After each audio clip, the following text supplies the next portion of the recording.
Okay, hello guys, my name is Dr. Harman. I'm one of the instructor at Dental101. So today we are going to I will show you how to assess your endo SS opening. Okay, so this is so today I'm gonna show you on tooth 16. So it's already like the endo access opening is already done. So now I will show you how to access your endo access opening.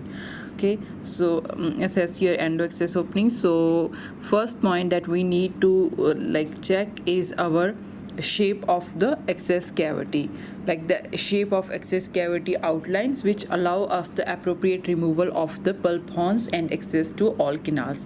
So our shape should be like that we all of the orifices are accessible, and it allow us to the straight line access to the orifice. So you can say that the can see like the out shape of this access opening is triangular, so which provide us the straight. So you can I'm not sure like if you can able to see, but through this access opening I can see all the three orifices under the cavity, and this access opening also allow us not to overcut the tooth. So the shape of the access opening is conservative, plus allow us the give the straight line access to the all orifices. So it should be triangular, and if it's an ideal shape which is a triangular shape, then it's good. But if the shape is not has an appropriate shape, means it's not fully triangular but still is provide all the straight line access to all the orifices, but not doesn't compromise the tooth structure, then still it's satisfactory. But if it's compromising the access to canals plus also as well as the tooth structure, then it will be unsatisfactory to borderline.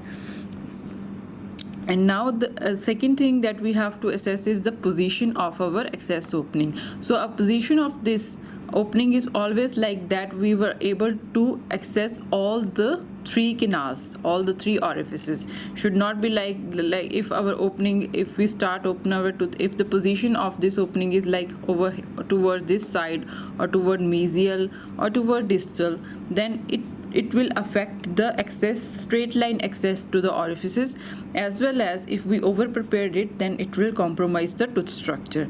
So the position should be ideal, like so our points like so it would be the same, and then is the size of the access cavity. Again, the size will be the same, like it allow us the straight line access to all the orifices, plus it should be the conservative, like means the size of the cavity should not be like too small or too big.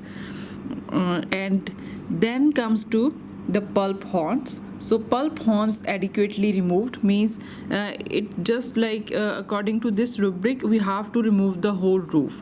If the roof is not removed, so means we can't remove our pulp horns. So if their roof is adequately removed, means all the pulp horns are adequately removed, and if there is any remaining pulp horn causing minor obstruction to one orifices, means if there is any roof left, then it will cause obstruction to the any orifice opening.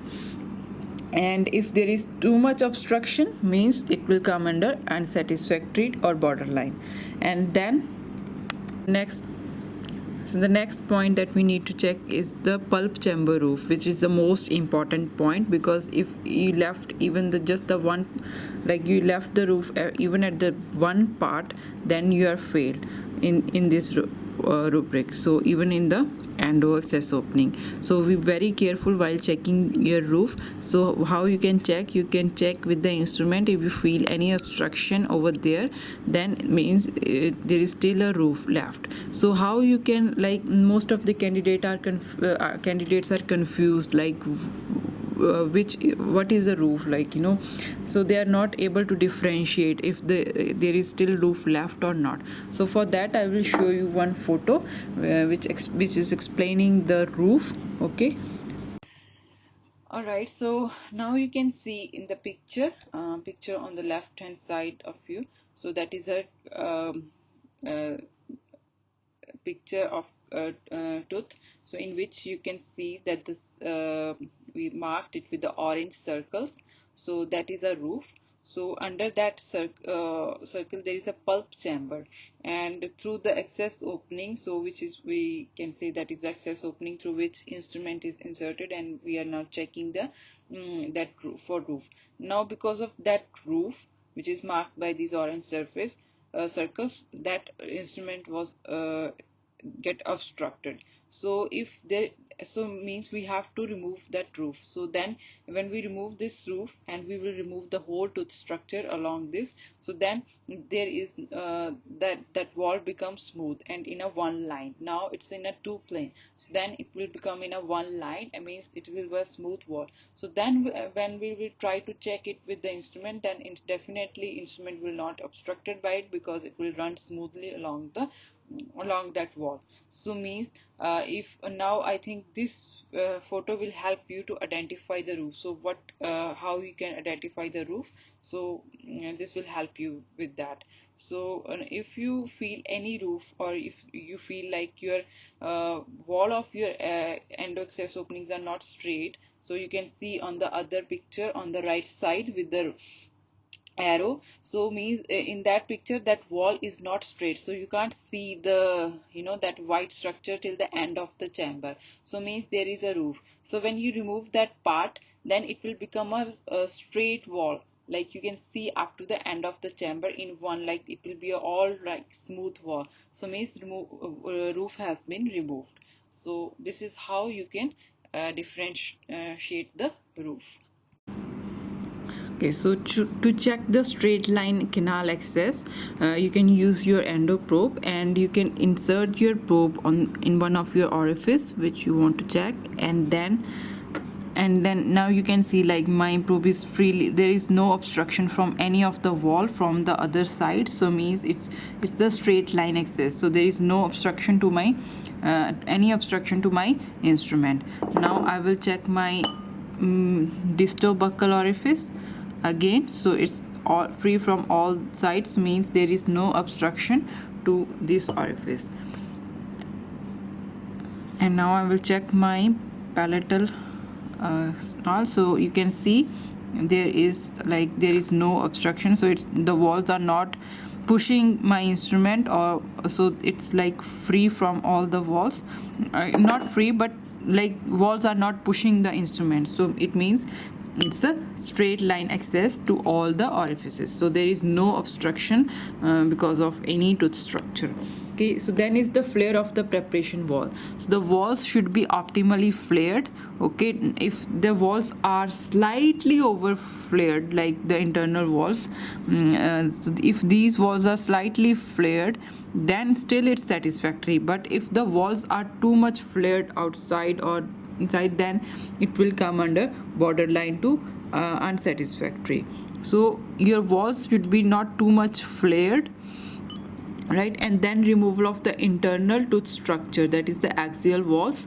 So these walls only we have to remove the optimal tooth structure, so that our walls are smooth and straight. Okay, so we shouldn't remove too much structure from these axial walls. If we remove too much structure from these walls, then our preparation will be over prepared. And how we can check that? So you can see like now there is no gap in between the walls and the instruments, means they are ideally prepared. But if you feel any gap in between your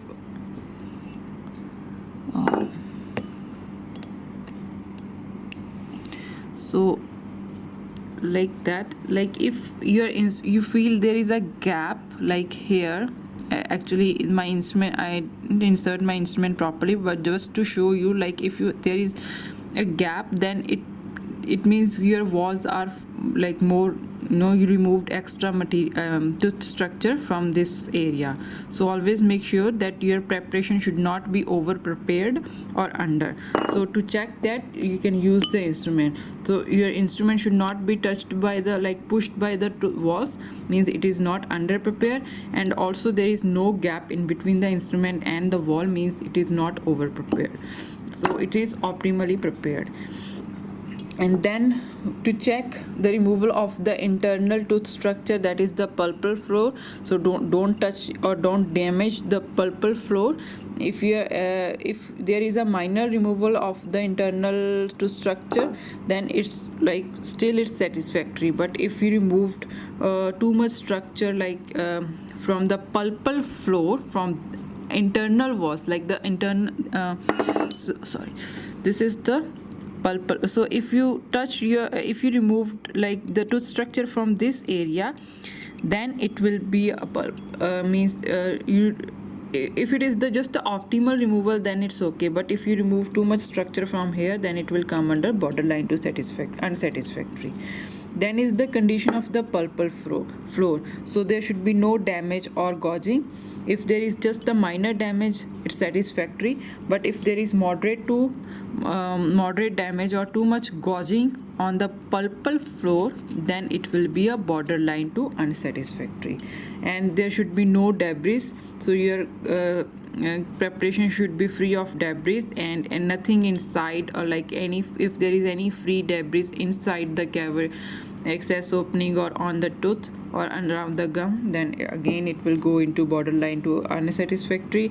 And your cavo surface margins and wall should be furnished properly. Your all cavo surface margins, these margins should be smooth and round off.